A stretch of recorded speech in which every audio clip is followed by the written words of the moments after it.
Yonaaf mijatee isa piraanki godhuudhaan iyyaan qaba ture.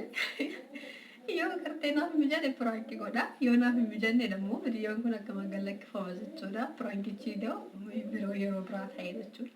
Inni ammaaf hin jiru. Iddoo hojii jira. Hordoftoota seenaatu akkam nagaa keessanii jirtanii fayyaa keessaniidha. Naga kun jira ani akkam jirtanii isin fayyaadha miti. Naga kun jira galata waaqaa. Oh my god. Waggaa tokko guutuu viidiyoo YouTube waraabellee hin beeku. Yaadanuma qaba garuuyyuu haalli tokko na mijatu dhabuudhaani waggaa tokko guutuu ture jechuudha. Dhugaa dubbatuuf guyyaan gisee amma baay'ee fiiddi baay'ee tokko akkuma san umriin keenyallee daran fiigaa wanni godhan hin jiru. Isin nagaa jirtan fayyaadha. Maalirra jirtu maal godhaa jirtanii waggaa kana guutuu mee maal Anna kunono akkanatti jirra waggaa kana gaddas gammachuus gaaris yaraas dabarsine waaqayyo asiin nu gahee jira yaa ulfaatu inni guddaan waaqni fayyaa nuuf kenne as ga'uudha waan ta'eef iyyuu Anna akkam jirtanii fayyaa jirtu keessattuu mee warri Suudii jirra hojiin illee wajjiradhaan jedhame ana dhugaa dubbatuuf bara kana waaqayyo bichaan carramaaf dinqinyanumaa fidu malee baay'ee ulfaatee jira. Suudii keessa hojii dhabamee jira baay'ee tokko. Ana baay'ee ulfaataa sabanillee shurrubba keenya ilaala akkasumallee gana mana barumsaa seentuutti dhaadheen jira.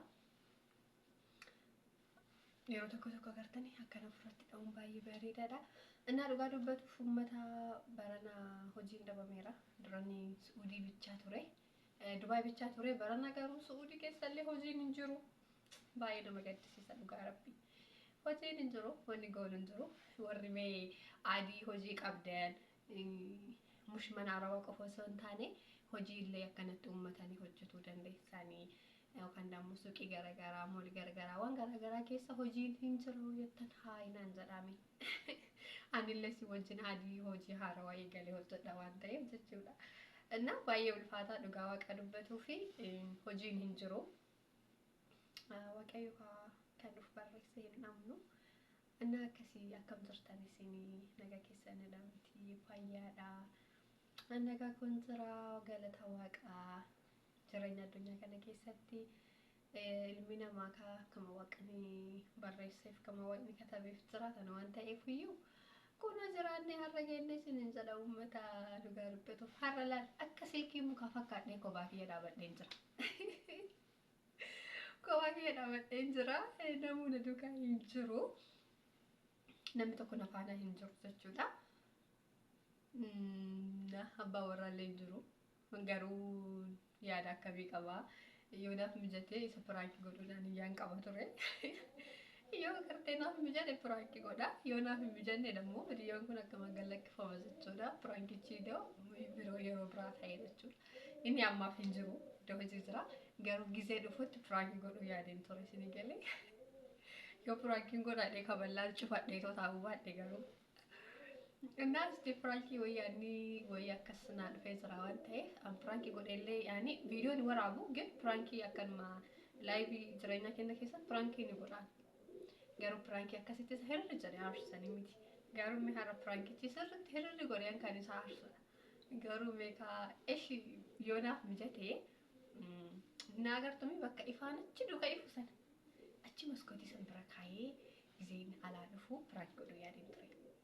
Asti yoo inni dhufee naaf mijatee piraanki godhaa jechuudha. Yoo naaf hin mijatin deemooyyuu viidiyoo biraatiin piraanki goonee ilaallaa jechuudha. Dhugaa dubbatuuf warri dhiiraa kuni amma gisee baay'ee dhiiraa fi shamarrii tokko jedhan garuu tokko miti. Keessattuu jireenya irratti bultii irratti jaalalli qixa jedhu beekanii miti. Garuu qixa miti dubartii waa hin dhoobsiti. Dhiirri garuu hin dhoobsu. Waanuma xiqqootu deeran isaan aarsu jechuudha. Kanaafiyyuu meeqa abbaan warra kiyya kunillee hin aaramoo hin aaruu isti. Ani beekaa hin aaruuf hin aaruu garuu isin duuka ilaala malee inni hin aaraaf hin aaruu jechuudha isin galee. Akkasii alaa haa dhufu haga alaa dhufume wajji ilaallaa jechuudha. Gisee dhufee walitti deebina. Isti amma kichinii dandee waa hojjenna. Dhagaa inni dhufu. Inni dhufu kuchina kana keessa mee waa hojjenna. Wanni hojjennu baay'ee jira jechuudha. Isti nyaadhallee godhee ture garuu beeku waan ta'eef iyyuu